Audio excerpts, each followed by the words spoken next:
Y'all, it's been a weekend and I almost forgot about reading tonight, so I apologize.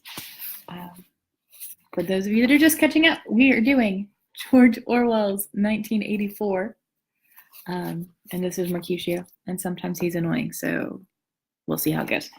1984 is broken up into 3 sections, sometimes referred to as books, and each of those sections is broken up into smaller sections, which for our purposes we're calling chapters.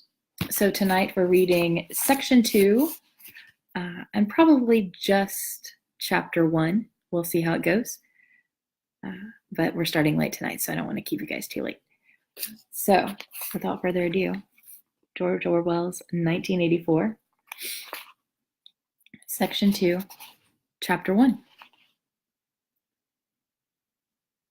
It was the middle of the morning, and Winston had left his cubicle to go to the lavatory. A solitary figure was coming toward him from the other end of a long, brightly lit corridor. It was the girl with the dark hair. 4 days had gone past since the evening where he had run into her outside the junk shop. As she came nearer, he saw that her right arm was in a sling, not noticeable at a distance because it was the same color as her overalls. Probably she had crushed her hand while swinging round one of the big kaleidoscopes on which the plots of novels were roughed in. It was a common accident in the fiction department. They were perhaps 4 meters apart when the girl stumbled and fell almost flat on her face. A sharp cry of pain was wrung out of her. She must have fallen right on the injured arm. Winston stopped short. The girl had risen to her knees. Her face had turned a milky yellow color against which her mouth stood out redder than ever. Her eyes were fixed on his, with an appealing expression that looked more like fear than pain.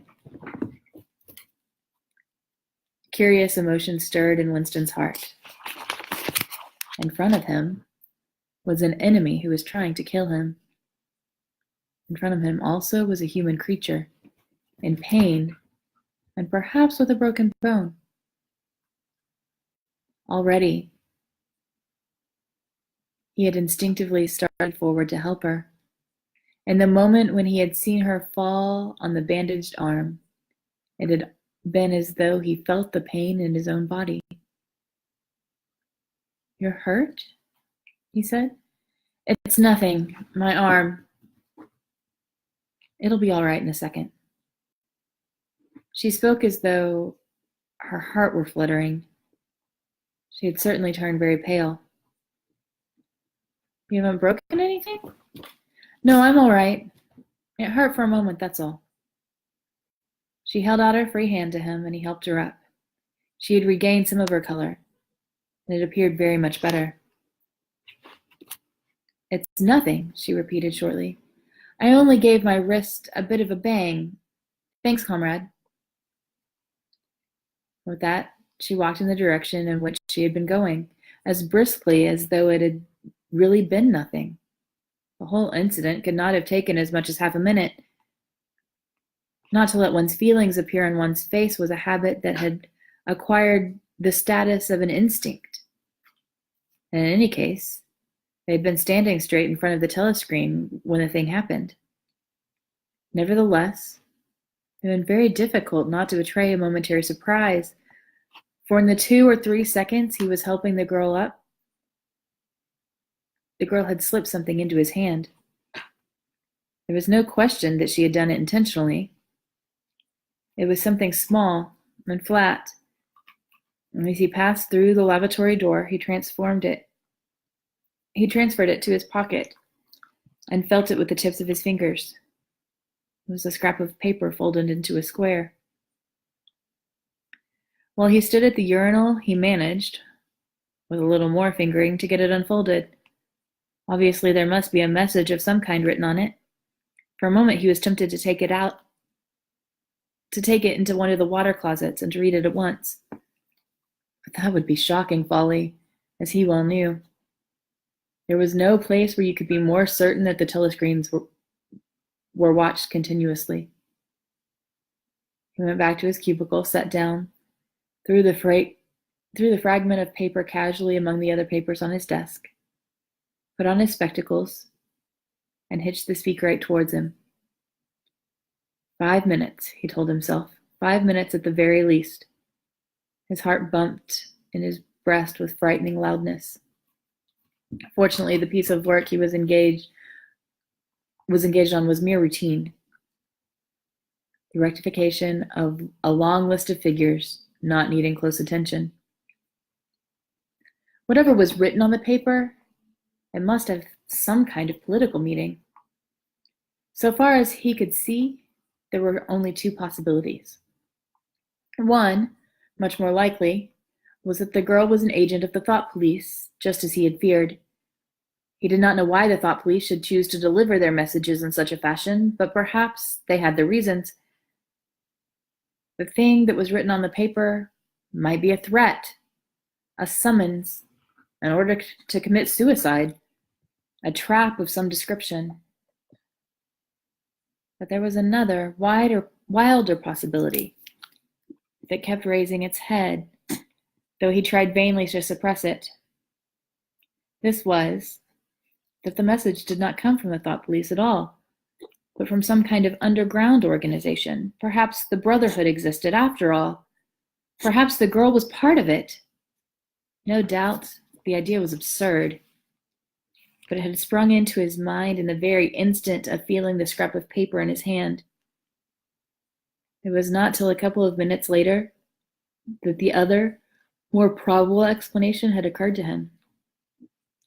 And even now, though his intellect told him that the message probably meant death, still that was not what he believed. And the unreasonable hope persisted, and his heart banged, and it was with difficulty that he kept his voice from trembling as he murmured his figures into the speakwrite. He rolled up the completed bundle of work and slid it into the pneumatic tube. 8 minutes had gone by. He readjusted his spectacles on his nose, sighed, and drew the next batch of work toward him with the scrap of paper on top. He flattened it out, and on it was written, in large, unformed handwriting, "I love you." For several seconds he was too stunned even to throw the incriminating thing into the memory hole.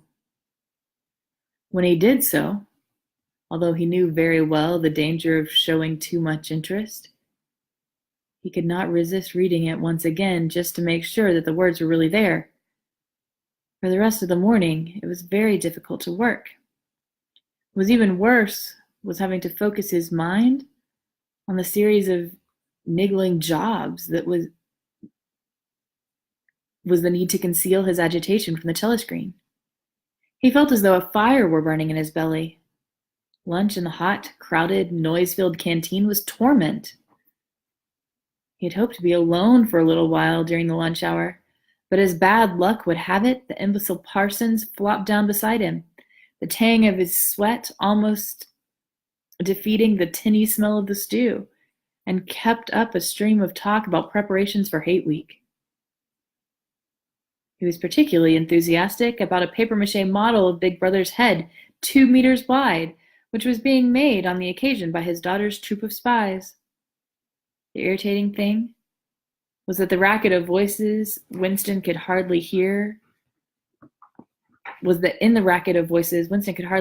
Parsons was saying, and was constantly having to ask for some fatuous remark to be repeated. Just once he caught a glimpse of the girl at the table with 2 other girls at the far end of the room. She appeared not to have seen him, and he did not look that direction again. The afternoon was more bearable. Immediately after lunch, there arrived a delicate, difficult piece of work which would take several hours and necessitated putting everything else aside. It consisted in falsifying a series of production reports from 2 years ago in such a way as to cast discredit on a prominent member of the inner party who was now under a cloud. This was the kind of thing that Winston was good at. And for more than 2 hours, he succeeded in shutting the girl out of his mind altogether. Then the memory of her face came back, and with it a raging, intolerable desire to be alone. Till he could be alone, it was impossible to think this new development out. Tonight was one of his nights at the community center. He wolfed another tasteless meal at the canteen, hurried off to the center, and took part in the solemn foolery of a discussion group, played 2 games of table tennis, swallowed several glasses of gin, and sat for half an hour through the lecture entitled Ingsoc in Relation to Chess. His soul writhed with boredom, but for once he had had no impulse to shirk his evening at the center. The sight of the words, "I love you," the desire to stay alive had welled up in him, and the taking of minor risks suddenly seemed stupid. Not till 23 hours, when he was home and in bed, in the darkness where you were safe even from the telescreen so long as you kept silent, that he was able to think continuously. It was a physical problem that had to be solved, how to get in touch with the girl and arrange a meeting. He did not consider any longer the possibility that she might be laying some kind of trap for him. He knew that it was not so, because of her unmistakable agitation when she handed him the note. Obviously, she had been frightened out of her wits, as well she might be. Nor did the idea of refusing her advances even cross his mind. Only 5 nights ago, he had contemplated smashing her skull with a cobblestone, but that was of no importance. He thought of her naked, youthful body, as he had seen in his dream. He imagined her a fool like all the rest of them, her head stuffed with lies and hatred, her belly full of ice. A kind of fever seized at the thought that he might lose her, the white, youthful body might slip away from him. What he feared more than anything else was that she might simply change her mind if he did not get in touch with her quickly. But the physical difficulty of meeting was enormous. It was like trying to make a move at chess when you're already mated. Whichever way you turn, the telescreen faced you. Actually, all the possible ways of communicating with her had occurred to him within 5 minutes of reading the note, but now, with time to think, he went over them one by one, as though laying out a row of instruments on a table. Obviously, the kind of encounter that had happened this morning could not be repeated. If she had worked in the records department, it might have been comparatively simple. But he had only a very dim idea of whereabouts in the building the fiction department lay, and he had no pretext for going there. If he had known where she lived, or at what time she left work, he could have contrived to meet her somewhere on her way home. But to try and follow her home was not safe, because it would mean loitering outside the ministry, which was bound to be noticed. And as for sending a letter through the mails, that was out of the question. By a routine that was not even secret, all letters were opened in transit. Actually, few people even wrote letters. For the message that it was occasionally necessary to send, there were printed postcards with a long list of phrases, and you struck out the ones that were inapplicable. And in any case, he did not know the girl's name, let alone her address. Finally, he had decided the safest place was the canteen. If he could get her at a table by herself, somewhere in the middle of the room, not too near the telescreens, and with a sufficient buzz of conversation all around, if these conditions endured for, say, 30 seconds, it might be possible to exchange a few words. For a week after this, life was like a restless dream. On the next day, she did not appear in the canteen until he was leaving it. The whistle had already blown. Presumably, she had been changed onto a later shift. They passed each other without a glance. On the day after that, she was in the canteen at the usual time, but with 3 other girls and immediately under a telescreen. Then for 3 dreadful days, she did not appear at all.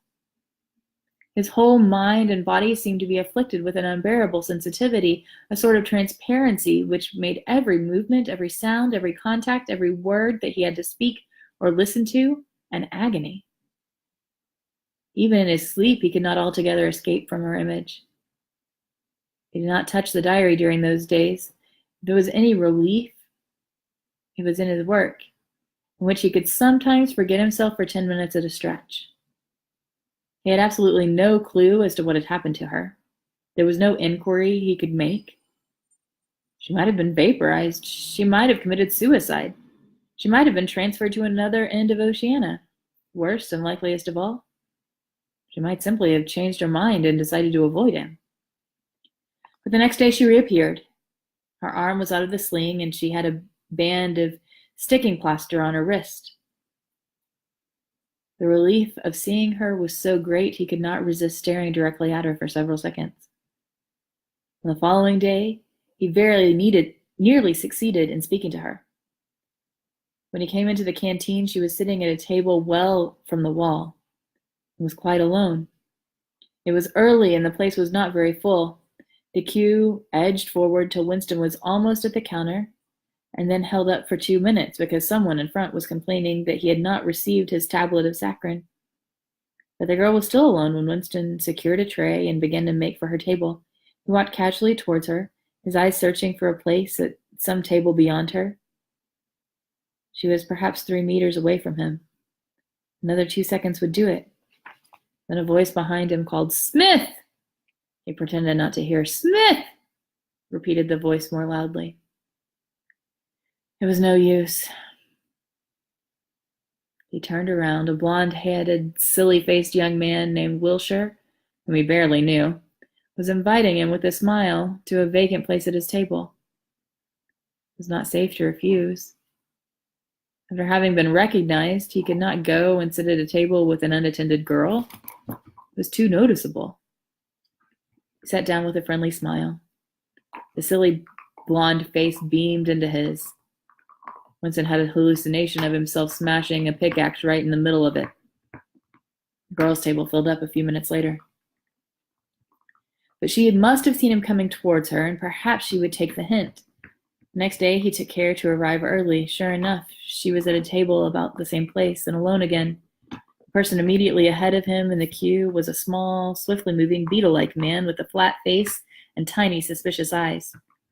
As Winston turned away from the counter with his tray, he saw that the little man was making straight for the girl's table.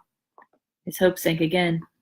There was a vacant place at a table further away, but something in the little man's appearance suggested that he would be sufficiently attentive to his own comfort to choose the emptiest table. With eyes at his heart, Winston followed. It was no use unless he could get the girl alone. At this moment, there was a tremendous crash. The little man was sprawling on all fours. His tray had gone flying. The streams of soup and coffee were flowing across the floor. He started to his feet with a malignant glance at Winston, whom he evidently suspected of having tripped him. But it was all right. 5 seconds later, with a thundering heart, Winston was sitting at the girl's table. He did not look at her. He unpacked his tray and promptly began eating. It was all important to speak at once before anyone else came. But now a terrible fear had taken possession of him. A week had gone by since she had first approached. She could have changed her mind. She must have changed her mind. It was impossible that this affair should end successfully. Such things did not happen in real life. He might have flinched altogether from speaking if at this moment he had not seen Ampleforth, the hairy-eared poet, wandering limply around the room with a tray, looking for a place to sit down. In his vague way, Ampleforth was attached to Winston, and would certainly sit down at his table if he caught sight of him. There was perhaps a minute in which to act. Both Winston and the girl were eating steadily. The stuff they were eating was a thin stew, actually soup, of air-cut beans. In a low murmur, Winston began speaking. Neither of them looked up. Steadily they spooned the watery stuff into their mouths and between spoonfuls exchanged a few necessary words with low, expressionless voices. What time do you leave work? 18:30. Where can we meet? Victory Square near the monument. It's full of telescreens. It doesn't matter if there's a crowd. Any signal? No, don't come up to me until you see me among a lot of people. And don't look at me. Just keep somewhere near me. What time? 19 hours. All right. Ampleforth failed to see Winston and sat down at another table. The girl finished her lunch quickly and made off, while Winston stayed to smoke a cigarette. They did not speak again, and so far as it was possible for two people sitting at opposite sides of the same table, they did not look at one another. Winston was in Victory Square before the appointed time. He wandered around at the base of the enormous fluted column, at the top of which Big Brother's statue gazed southward towards the skies where he had vanquished the Eurasian airplanes. The East Asian airplanes it had been a few years ago. In the Battle of Airstrip 1. And the street in front of it, there was a statue of a man on horseback, which was supposed to represent Oliver Cromwell. At 5 minutes past the hour, the girl had still not appeared. Again, there was a terrible fear seized upon Winston. She was not coming. She had changed her mind. He walked slowly up the north side of the square and got a sort of pale-colored pleasure in identifying St. Martin's Church, whose bells, when it had bells, had chimed, "You owe me 3 farthings." Then he saw the girl standing at the base of the monument reading or pretending to read a poster which ran spirally up the column. It was not safe to go near her until some more people had accumulated. There were telescreens all around in the pediment. But at this moment, there was a din of shouting and a zoom of heavy vehicles from somewhere to the left. Suddenly, everyone seemed to be running across the square. The girl nipped nimbly round the lions at the base of the monument and joined in the rush. Winston followed. As he ran, he gathered from some shouted remarks that a convoy of Eurasian prisoners was passing.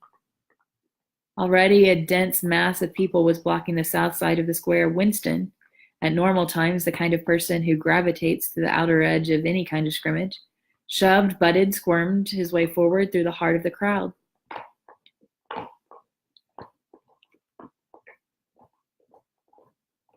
Soon he was within arm's length of the girl, but the way was blocked by an enormous prole and an almost equally enormous woman, presumably his wife, who seemed to form an impenetrable wall of flesh. Winston wriggled himself sideways and with a violent lunge managed to drive his shoulder between them. For a moment it felt as though his entrails were being ground to a pulp between 2 muscular hips. Then he had broken through, sweating a little. He was next to the girl. They were shoulder to shoulder, both staring fixedly in front of them.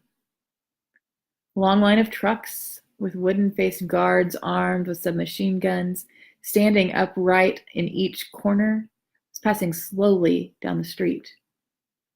In the trucks, little yellow men in shabby greenish uniforms were squatting, jammed close together. Their sad Mongolian faces gazed out over the sides of the trucks, utterly incurious. Occasionally, when a truck jolted, there was a clank-clank of metal. All the prisoners were wearing lug irons. Truckload after truckload of sad faces passed. Winston knew they were there, but he saw them only intermittently. The girl's shoulder and her arm right down to the elbow were pressed against his. Her cheek was almost near enough for him to feel its warmth. She had immediately taken charge of the situation. Just as she had done in the canteen, she began speaking in the same expressionless voice as before, her lips barely moving, a mere murmur easily drowned by the din of voices and the rumbling of trucks. "Can you hear me?" "Yes." "Can you get off Sunday afternoon?" "Yes." "Then listen carefully. You'll have to remember this. Go to Paddington Station." With a sort of military precision that astonished him, she outlined the route he was to follow. A half-hour railroad journey, turned left outside the station, 2 kilometers along the road, a gate with the top bar missing, a path across the field, a grass-grown lane, a track between bushes, a dead tree with moss on it, as though she had a map inside her head. Can you remember all that? She murmured finally. Yes. You turn left, then right, then left again. And the gate's got no top bar. Yes. What time? About 15. You may have to wait. I'll get there by another way. Are you sure you're remembering everything? Yes. Then get away from me as quick as you can. She need not to have told him that. But for the moment, they could not extricate themselves from the crowd. The trucks were still filing past, and people were insatiably gaping. At the start, there had been a few boos and hisses, but it came only from the party members along the crowd, and soon had stopped. Prevailing emotion was simple curiosity. Foreigners, whether from Eurasia or East Asia, were a kind of strange animal. One literally never saw them except in the guise of prisoners, and even as prisoners one never got more than a momentary glimpse of them. Nor did one know what became of them, apart from the few who were hanged as war criminals. The others simply vanished, presumably into forced labor camps. The round Mongol faces had given way to faces of more European type, dirty, bearded, and exhausted. From over scrubby cheekbones, eyes looked into Winston's, sometimes with strange intensity, and flashed away again. The convoy was drawing to an end. The last truck he could see a middle-aged man. In the last truck he could see an aged man, his face a mass of grizzled hair, standing upright with his wrists crossed in front of him, as though he were used to having them bound together. It was almost time for Winston and the girl to part, but at the last moment, while the crowd still hemmed them in, her hand felt for his and gave it a fleeting squeeze. It could not have been 10 seconds, and it seemed a long time that their hands were clasped together. He had time to learn every detail of her hand. He explored the long fingers, the shapely nails, the work-hardened palm with its row of calluses, the smooth flesh under her wrist. Merely from feeling it, he would have known it by sight. In the same instant, it occurred to him that he did not know what color the girl's eyes were. They were probably brown, but people with dark hair sometimes had blue eyes. To turn his head and look at her would have been an inconceivable folly. With hands locked together, invisible among the press of bodies, they stared steadily in front of them, and instead of the eyes of the girl, the eyes of the aged prisoner gazed mournfully at Winston out of nests of hair. That's all for chapter 1. See you tomorrow for chapter 2 and 3.